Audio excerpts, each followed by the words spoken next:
Hoy tengo el honor de presentarles una entrevista que para mí no es solo una entrevista más, no es solo un encuentro más. Es un sueño cumplido. Para quienes no lo conocen, Warren Farrell es, sin exagerar, una figura monumental en lo que hoy es el activismo por los derechos de los hombres o el movimiento por los derechos de los hombres. Para muchos es considerado el padre del movimiento masculinista, y no es para menos. Warren Farrell no solo dedicó décadas a investigar y exponer cómo nuestras sociedades han desatendido sistemáticamente las problemáticas de los hombres, sino que lo hizo siempre desde una posición de rigor intelectual, empatía y compromiso con la igualdad real. Hablar con Warren Farrell y compartir este rato con él, para mí, es lo más cercano que podría ser para un dramaturgo, por ejemplo, entrevistar a William Shakespeare. Es como si un cardiólogo tuviera la oportunidad de sentarse a charlar con René Favaloro o un físico con Albert Einstein. Así de inmenso es Warren Farrell en este ámbito y así de inmenso es para mí. Warren Farrell ha escrito numerosas obras que marcaron un antes y un después en la forma en la que entendemos las problemáticas masculinas. Rompió paradigmas con su libro The Myth of Male Power, a las que se le sumaron otras muchas como Why Men Earn More, The Liberated Man, Women Can Hear What Men Don't Say y más recientemente en el año 2018, The Boy Crisis. Su último libro, From Rollmates to Soulmates, aborda las relaciones entre hombres y mujeres en un contexto de confusión social, caos ideológico y división. Además de haber recorrido y llenado auditorios y haber formado parte fundamental de piezas documentales, el trabajo total de Warren Farrell desde los años 70 fue en gran parte lo que permitió que tantos activistas por los derechos de los hombres, por la liberación del género, masculinistas y opositores al feminismo imperante, hoy estemos acá. Warren Farrell marcó un antes y un después en las formas en las que entendemos las dinámicas de género. Y su trabajo no solo cambió vidas, sino que salvó muchas. Tener la oportunidad de conversar con él, de aprender directamente de alguien que ha dedicado su vida entera a desafiar las narrativas cómodas, a luchar por una verdadera igualdad, de una persona que se adelantó a su época y que desafió todo lo establecido y todo lo que parecíamos saber sobre las dinámicas entre hombres y mujeres, es algo que nunca, hasta el momento en el que ocurrió, imaginé posible. Lo único con lo que quisiera que se queden antes de que comiencen a ver esta entrevista es que sepan que esta entrevista no es solo un momento importante y especial para mí. Es una oportunidad única para todos nosotros de escuchar de primera mano a una de las mentes más brillantes y valientes de nuestra era. Además, hasta donde soy consciente, esta es la primera entrevista que el Dr. Warren Farrell ofrece dirigida específicamente hacia la comunidad hispanoparlante. Espero que disfruten de esta charla tanto como yo disfruté vivirla. Dr. Farrell, you are considered by many, myself included, as the father of the men's rights movement, not only for the pioneering nature of your research and your views, but also for having been able to name male issues that had been ignored until then. Among these, you highlighted the role imposed on men as human doings instead of human beings, and the paradox of male power. I will never forget personally one of the ways you exemplified this, that you said something like, if I were to start a workshop by telling women I would teach them to earn money for someone else to spend while they die sooner, we would quickly see the trap of how we define male power. Could you expand a bit more on this concept? Yes, first I'd like to say I don't consider myself a men's rights person. I consider myself a gender liberation person. I'm in favor of a gender liberation movement that frees both men and women from the rigid roles of the past toward more flexible roles for our future. As a result of being able to have the middle class and above in the most developed nations having gotten over the challenges of survival to a large degree, a much larger degree than our grandparents had, we're able to have rights and privileges as opposed to just responsibilities and obligations. Historically speaking, our parents on both sides had, when every woman that was born was told that she, in order to be feminine, had to have more children, and so she risked her life in childbirth and spent a good part of her life raising children. Every man, conversely, was told he needed to risk his life in war or in a hazardous job, and he would also find that he was had obligations and responsibilities. He never talked about his rights, and so we have for the first time in history an opportunity to be freer than we ever have been from obligations and responsibilities, and more we can think of our rights and our own needs and be personal. And that, of course, has an upside and a downside. Sometimes we get so self-centered, we undermine the good human beings we have the potential for being. But so that's just sort of a bigger picture on that. Now, would you repeat, Valentina, your question to me again? Of course. I was asking you because of the role, talking about roles, how people value your work and your teachings about male issues. And in this topic, you highlight the role imposed on men instead of human beings. And you talk a lot about the paradox of male power. So I would like for you to expand a bit more on this concept for people who may not know them. Yes, as you were mentioning before, if I went into a workshop and I said, this is a workshop on female empowerment. I'm going to teach you how to earn money that somebody else will spend while you die sooner. You'd kick me out, and rightly so, because you understand that that's not power. That's feeling obligated to earn money. And so oftentimes, and so the paradox of male power is that on the one hand, clearly the great majority of Supreme Court justices and presidents of the United States and most countries are women. I'm sorry, are men, of course. And the top executives of the top corporations are men. And so when women look at that, especially if they themselves aspire to become a person who's at the top of a corporation or the president of the country, they will often see that men have the power, and that's real. And oftentimes, when a group of people, a gender has a certain type of power, they have their way, their gender's way, men's way of looking at things, and that may not be the way a woman looks at things, and so that can feel really intimidating to many women. Conversely, though, the other part of the paradox is that as men, oftentimes men and women, at least in the United States, they both earn a significant amount of money, and when you have both men and women measured according to how much they earn, if you control for all the important variables, men and women earn about equally for the same work, the same hours, the same.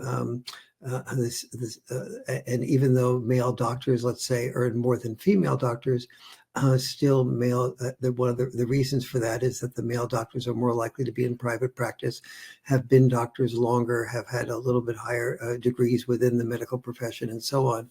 And so when you control for all those things, men and women earn about equally. But when a child comes, that's when men so frequently give up doing what they love to do in order to do what they feel they must do to earn more money so that their children can have opportunities that they've never had.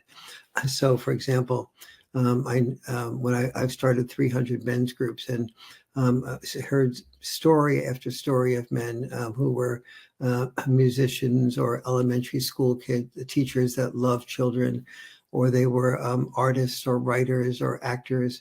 And when their first child was born, they realized that the very fulfilling professions, the more fulfilling a profession is, the less it tends to pay, because there's a very strong demand to be part of a fulfilling profession, like being an artist or a writer, in relation to the supply.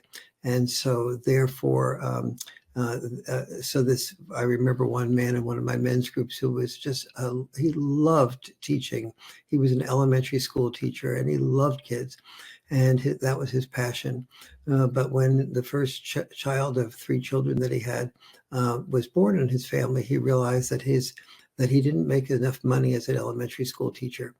And so in order to be able to give his wife and children opportunities that he's never had, and he wanted to move into a decent neighborhood with decent schools and so on. So he, much to his chagrin or regret, he had to take care of giving up his job as an elementary school teacher. He hated administration, but he became a principal of a school, and then he became superintendent of schools. From the moment he gave up his elementary school teaching position, he didn't like his job, but he did it because it earned about twice as much money as he did as an elementary school teacher, and he felt that was his responsibility. to give his wife and his children, as I said, opportunities for his children that he hadn't had himself. That reminds me a lot about your own experience, your own story, Warren, because you told how when you were younger, when you were about to start your career, you wanted to be a writer, and your father, with all his love and his wanting the best for you, he maybe encouraged you to take some other job, and you were being a helper and assistant for the director of your university. That's something like what I remember. And Yeah. you thought, I don't want this for myself. I don't want to be raising money. That's not what I want to do with my life. Yeah. And that's kind of the same story with a different result, right? Yes, and a So very actually yes, a different result ultimately. My dad said in high school it became apparent that I was interested in writing, and so my father sort of warned me and said, Warren, only about 1 in 100 writers ever find a publisher, and if you never find a publisher, you'll never find a wife. And I said, all right, and this is like, again, back in the the 60s, 1960s, and so that was one thing that stuck in my mind. And then while I was doing my doctorate at NYU, I became for a while an assistant to the president of NYU, because I sort of gave up on being a writer, so to speak. But excuse me, I found that most of the time that the president of NYU was spent raising money for the university, and doing a lot of administrative stuff and very little creativity, and so I didn't really want to do that, and yet so I went to the president and said, I found this out, by the way, by working out with the president of NYU, an opportunity to be his assistant. But in that process, discovered what I just mentioned. And so, but in the same time, so I worked out with the president of the university to write a book on students and university governance. This was the time when students were doing a lot of rebelling at universities. And he wanted a peaceful way for students to be able to have power. So I wrote a book on that. And then the president of the American Language Association came up to me and said, this is a really well-written book. Do you want to be a ghostwriter for my book? And that re-inspired my my belief that perhaps I could become a writer. So when I had changed my dissertation topic, and I was doing the dissertation topic on the women's movement. And so at that point, I was inspired to write something about the women's movement. And when I got to be on the board of directors of the National Organization for Women in New York City, so that's the way my career began. That's amazing, and we are so happy that you finally did, because we have you here doing this. So this is a lot. It has a lot to do with purpose, with the concept of having a purpose in life. So you described the purpose void as a key factor in the void crisis. Yes. Could you explain why having a clear sense of purpose is so vital for young men today, and how this has changed from previous generations? Yes, historically speaking, what I discussed in the boy crisis is how boys have today a purpose void. The old senses of purpose was, you're a man and you have an opportunity to be disposable in war or disposable in the workplace, and you became disposable in war because almost every generation had its war, and the equivalent of. And the government often said, we need you to fight in this war. We need you to kill and be killed. And men, when they heard that they were needed, they usually stepped up, and they were willing to do that. They were willing to die and to kill. And it's really challenging when men kill. They almost always have PTSD. And of course, if they are killed, there's not much left of them. And so this is, but nevertheless, it gave them a sense of purpose. And if they didn't go to war, or they returned from war, their sense of purpose was to be the primary or the sole breadwinner. And as that sole breadwinner, so they came back, and that may be a sole breadwinner in a hazardous job or in a corporation.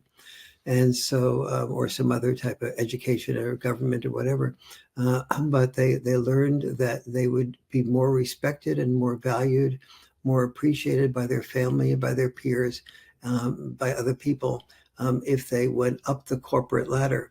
And then I talk about in the Boy Crisis book how there's a really good understanding. You mentioned human being versus human doing. In Japan, they have a game called karoshi. Karoshi means in Japanese death at the desk or death from overwork. And so they actually have a game called karoshi in which everybody gets a karoshi figure. And as they win in the game, they go up the corporate ladder, the business ladder, the political ladder, whatever ladder they're climbing. And the person who gets to the top of that ladder first commits suicide, not in real life, but in the game. Wow. And the meaning of that is that the Japanese millennials that play this game a lot, they understand that climbing to the top of a ladder makes you the top human doing, but usually in the process, you unbecome a human being. And so therefore, as a human being, you have essentially committed suicide. Wow, that's so heavy, and it's so true, and that is why it's so heavy. I cannot stop thinking about things that, like the White Feathers campaign, things like where for you to have value, to have honor, to be a significant human being, you had to be a human doing, and even being offer yourself to die in order to gain that respect from your surroundings. And it's not, as you said, it's not something that it just came up. It's a culture that we have interiorized.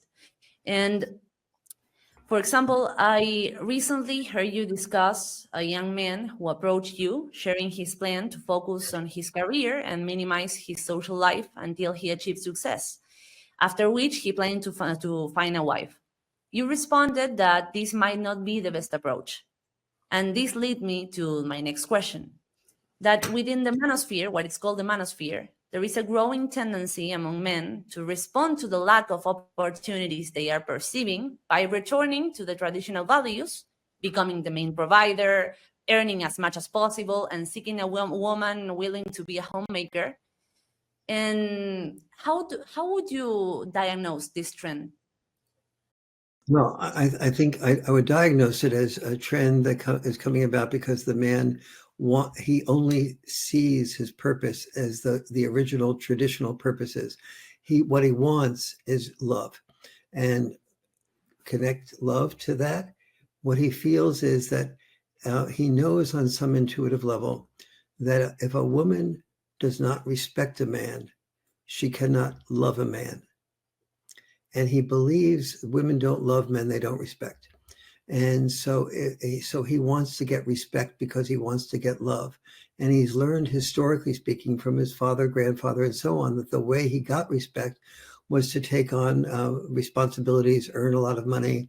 And he knew that if a woman earns a lot of money herself, she really doesn't need his money that much, and he wants to be needed. And he feels like if it is needed, he'll be respected. So he wants a woman that will be a homemaker so that he can have her love, because he knows that, and because he will have her respect, because she needs that money if she's going to stay home. So underneath it all, he wants to be needed.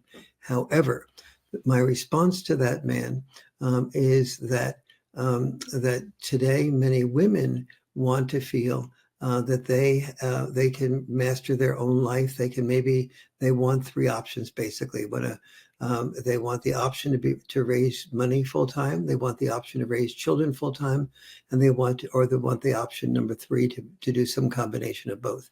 And if she does choose the option of wanting to earn money, she would like a man, and if she really, let's say, is a true, she wants to be a CEO of a corporation, she also usually wants to have children as well. And she ideally wants to have those children well raised, and she usually wants to be married to some and have a good marriage. And so many women feel that, which is called being a have-it-all woman. And many women feel that, that women don't have the option of being a have-it-all woman. But in fact, they do. They have the option of earning a lot of money and focusing on that and having a husband or children, but only if they choose a man who is comfortable with being a nurturer, connector, and raising those children as the primary caretaker or even full-time. And because children that are raised full-time by their dads do extremely well. And so partially because the type of man that is a full-time dad tends to be a special type of man who's very devoted.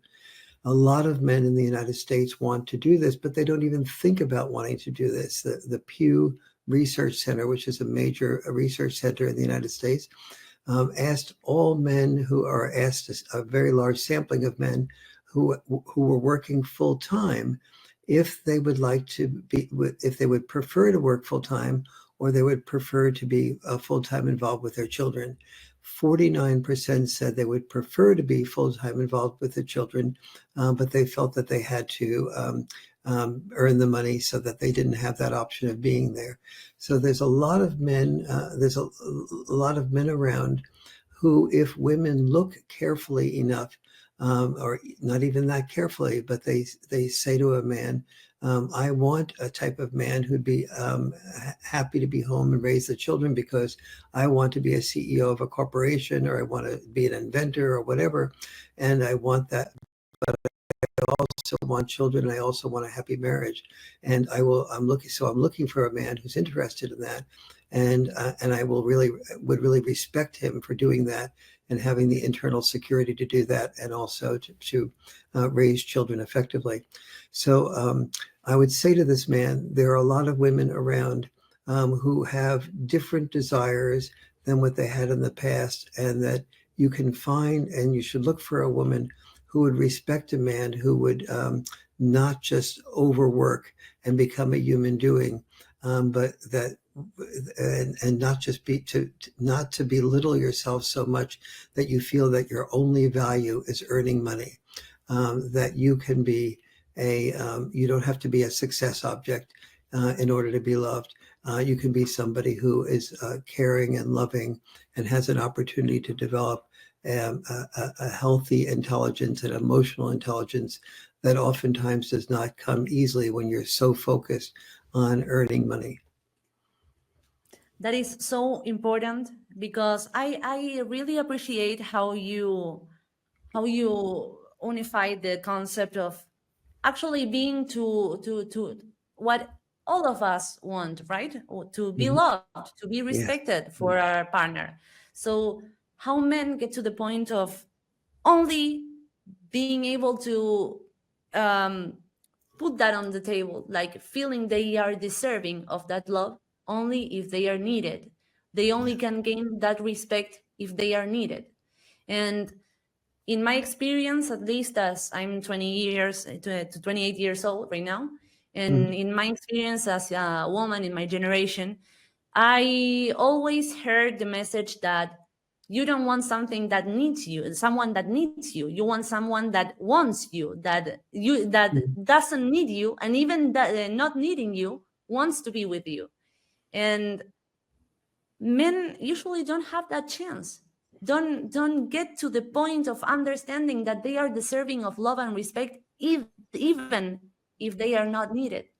Yes, we need more women like you in this world, Valentina. Well, I didn't tell you much of my story, but I was raised as a feminist by my mother.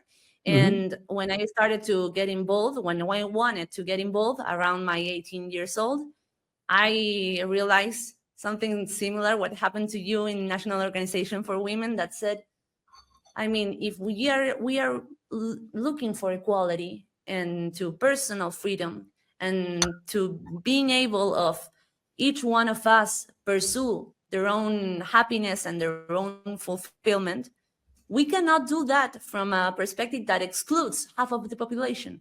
Yes. So that's why I started to find these questions, and after the answers, that we cannot have half of the story, only half of the perspective, only women's vision. We need men's vision, and we need to hear men's issues.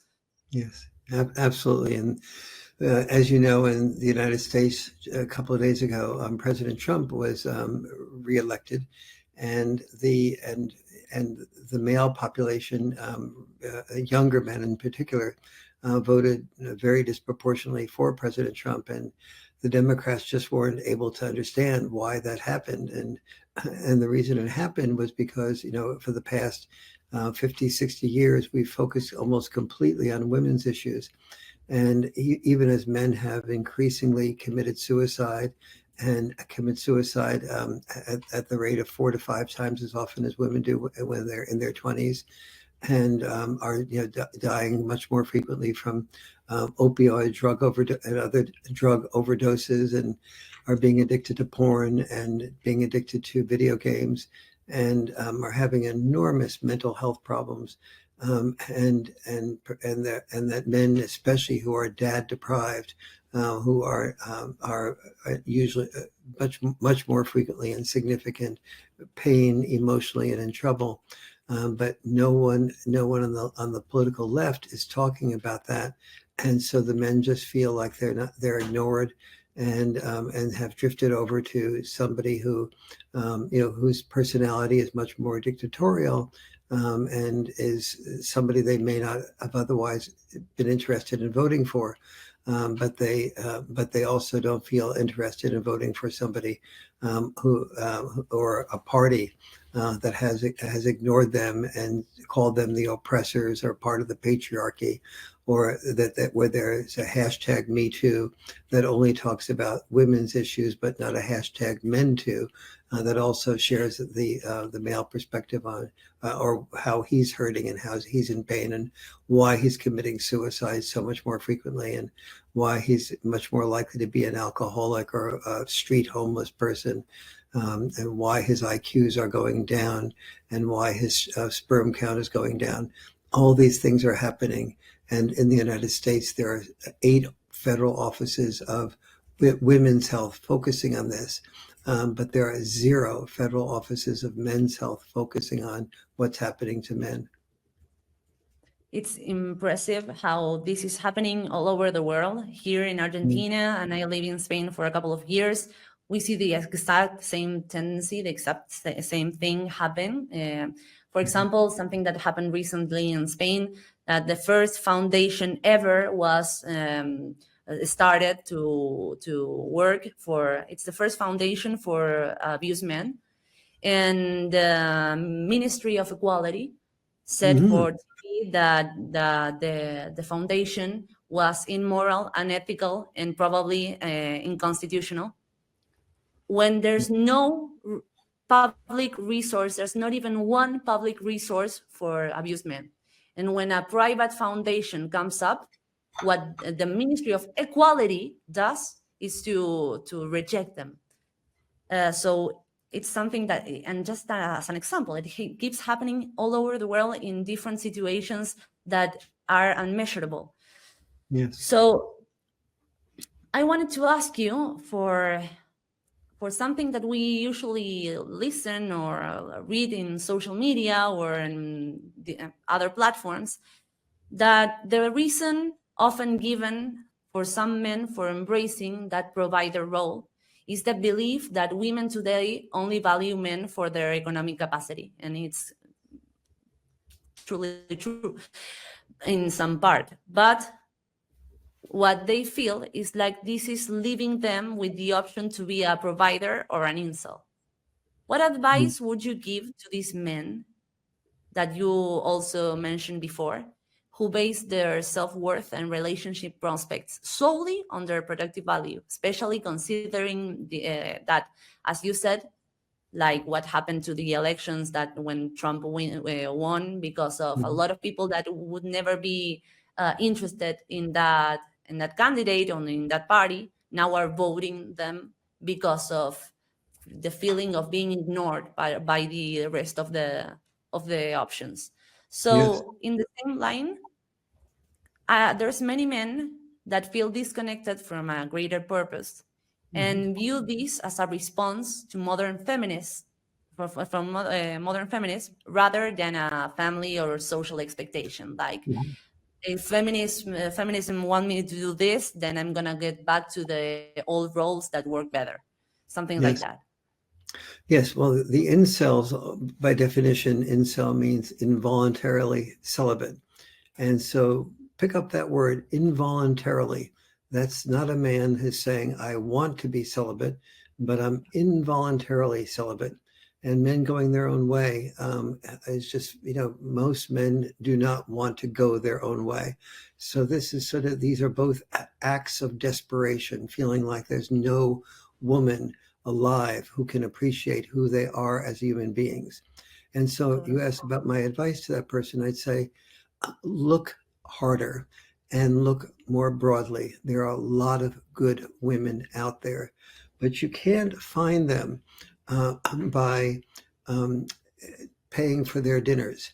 Because if you pay for their dinners, and then you're selecting for a type of woman who's expecting to be supported.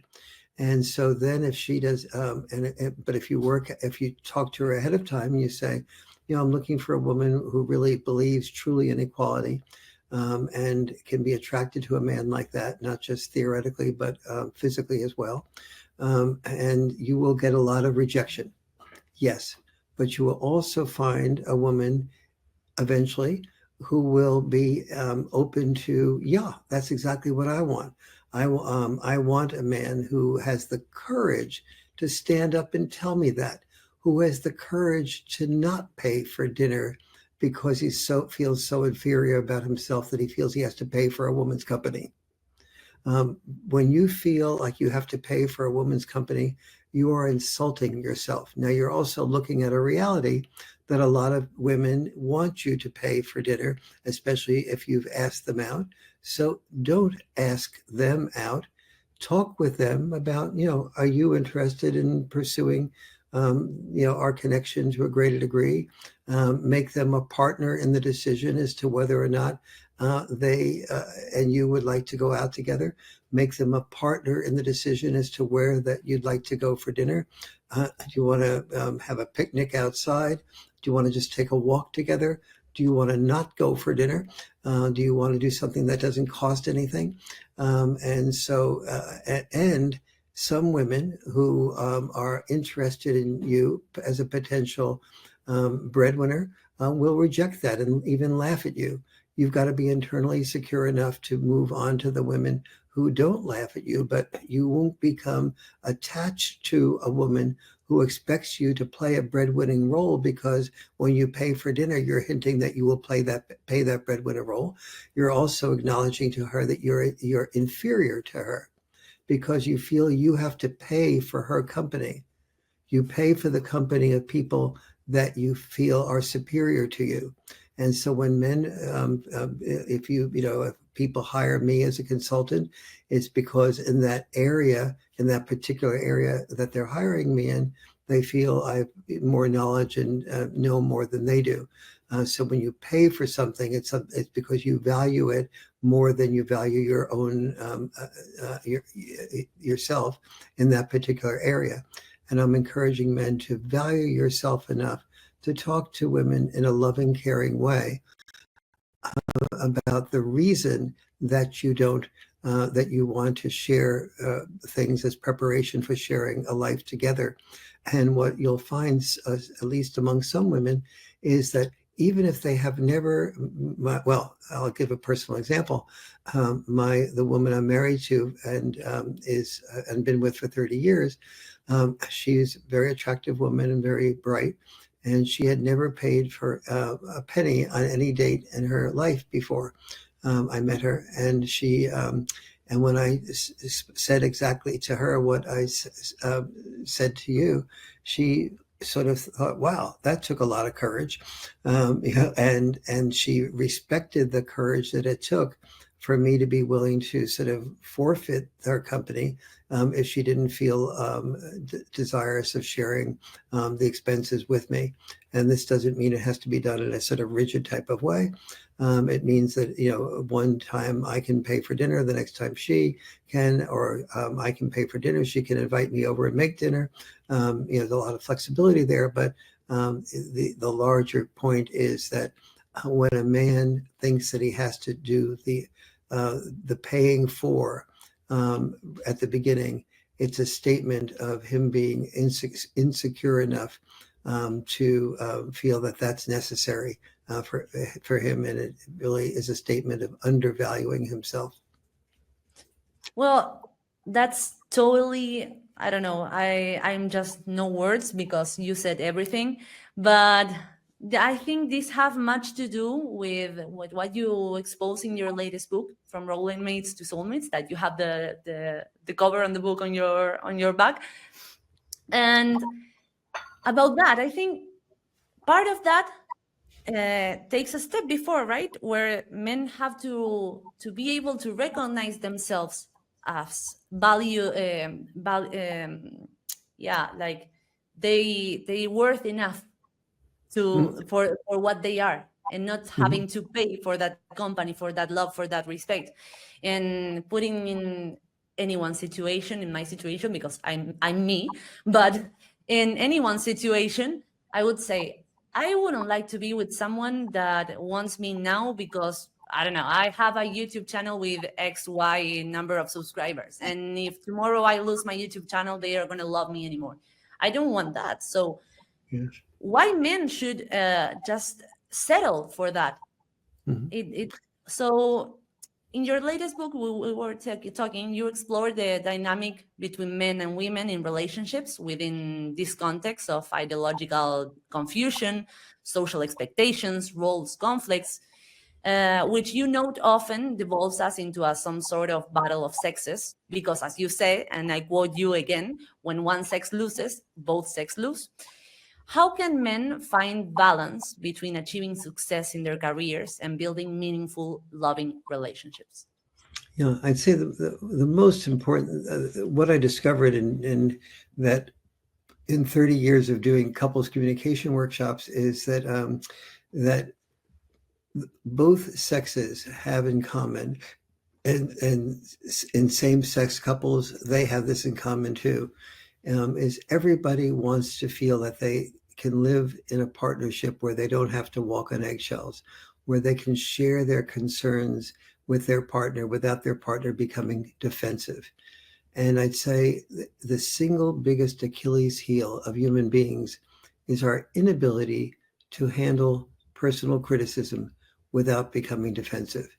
And so I would talk in my early workshops about this being the case, and everybody would agree, because almost every man and every woman, when they're criticized by the person they love, becomes defensive. And so they'd all sort of say, all right, I got that. Thank you for pointing that out, Dr. Farrell. I'll go home and I'll practice it. But I would then organize with every workshop I did a follow-up phone call about 3 months to later, and then another one a year or two later. And the response, and I would ask the people that called in what worked and what didn't work about what I taught in the workshop. And what I would find is that the moment that a criticism appeared, the wisdom of not being defensive disappeared. And so I began to see that this was the Achilles heel of almost every human being. And I started asking myself why. And I found that the reason why is that, historically speaking, when we heard criticism, we heard a possible enemy. And so it made perfect sense for us to get up our defenses so we wouldn't be killed by the enemy, or alternatively to kill the enemy before they killed you. And that was functional for survival. It's just totally dysfunctional for love. And so, but the important point there is that what was functional for survival was natural, and what was functional for love, which was not being defensive, was unnatural, because it was a new adaptation to the response to being criticized. And so I started to figure out a way or explore and figure out a way that people could prepare themselves ahead of time for hearing personal criticism without becoming defensive. And then I developed a whole method that I use in my workshops, and now have just recently, a few months ago, has come out in the Role Mate to Soulmate book, so that people could learn that skill set from each other, along with 22 other love enhancements that are part of the Role Mate to Soulmate book. That is amazing, and I recommend everyone who speaks English that reads the book and read the book, because I think nobody should skip it. And now we are talking only about the branch related to purpose, romantic life, and professional life within the boy crisis. That it's much bigger. But even just within this, there is much to address. You explained how in relationships there's a success-love conflict that arise. Mm-hmm. And I'm not sure if quoting you again, because it may be too much, but could you explain a little bit more about what this conflict is about? Yes, there's a tension between what it takes to be successful at work and what it takes to be successful in love. So, for example, you're familiar with Boeing aircraft in Argentina? Are you familiar with that? A little bit. We don't do it much, but we know it. Okay, and they're a company that has had a lot of criticism lately because they had faulty doors that fell off, and so let's say you're a CEO of Boeing aircraft, and you're looking for and you're being approached by 10 different salespeople to purchase the door that they have invented for Boeing. And so it's your job as a CEO to be thinking of, as that person is talking and trying to sell you the door, to say, well, what's this person's reputation? Have they sold other things that have lived up to their promise for other companies? What's the infrastructure that I have in Japan? Can they adapt to these doors? What do they have about this portion of the door that was part of the fault of the door that we had that didn't work the last time? So your job as a CEO is to self-listen. That is, to listen to yourself, create questions and doubts as the other person is talking. And if you do that well, almost all top-level executives or very successful people develop this skill set. And that's helpful to be successful at work. However, if you take that skill set home, and your wife or your husband is sharing something that they're bothered about, and your response is to self-listen, that is, you listen to yourself respond with a solution or a comment while they're talking, they often don't feel heard. They don't feel listened to, and they don't feel heard or listened to because they're not heard or listened to. They sense that you're listening to yourself, your own responses to that, and so they often feel unheard. And oftentimes you're busy, and so you have to get to your finishing work that you took home, and so they sense a sense of impatience, and they're used to and trained all day long to solve problems very quickly. And when people are, if your wife or your husband is feeling a feeling of something happened during the day that they're upset about, and they want to share that with you, and you're responding with, move on with it, or here's a solution, that doesn't leave them feeling seen and heard. And so oftentimes people who are very successful at work are not as successful as they truly want to be in their love. Wow. Well, that takes me back to the story of this young man who approached you and tell about his plan for his life and finding a career, doing a career, and then finding a wife. And it's exactly what you're saying, right? What it takes to be successful in work, it doesn't work the same way at home. So if you spend most of your years trying to get that success in work, then when you go out looking for love, you end up falling into these pitfalls that it's the opposite of what it's needed Yeah. in relationships, right? And You for will one attract side, you will attract yeah, somebody who needs your money and the economic security, and that's what she will be falling in love with. totally, exactly. That is the point at the end. So there's one thing that maybe changed from previous generations to my generation, where roles were much more strict and we didn't have many agency to do anything about the roles we had to accomplish. But today, in these days, there seems to be some sort of degree of individual agency. For Mhm. example, I would see a feminist activist who voluntarily and in her full exercise of her freedom decides to post a picture in a swimsuit and to only to later blame all the men who gave her compliments in the comments for objectifying her. In this situation, I would think that she's distancing herself from any agency, because what she can do in that circumstance, right? She could respond assertively, she could ignore comments she finds bothersome, she could control the comments on her posts or the people who follow her content, or Mhm. even if she wants, she can delete the picture. Mhm.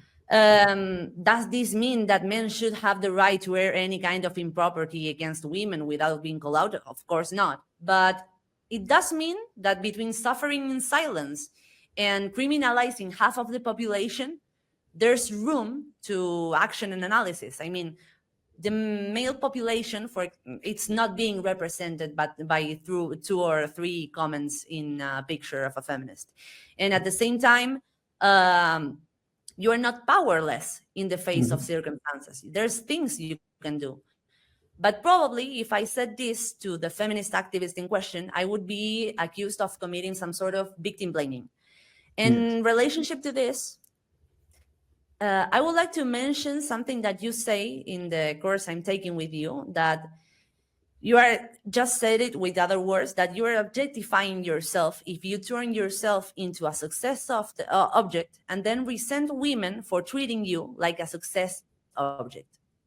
Do you think that in the what it's called the men's rights movement or the manosphere in general, there is some sort of risk of falling into the same ideological pitfalls? How could men understand this as an opportunity to gain control over their life and not as men's problems are men's fault? The Yeah. Yes. narrative that's so useful. Yes. Yeah. But either sex that plays victim um, hurts themselves. One of the reasons I was such a supporter of the women's movement at the beginning is that, I was hearing the basic message, even though there was a fair amount of man hating even at the beginning. One of the important messages was, "I am woman, I am strong." But more recently, it's been, "I am woman, I've been wronged."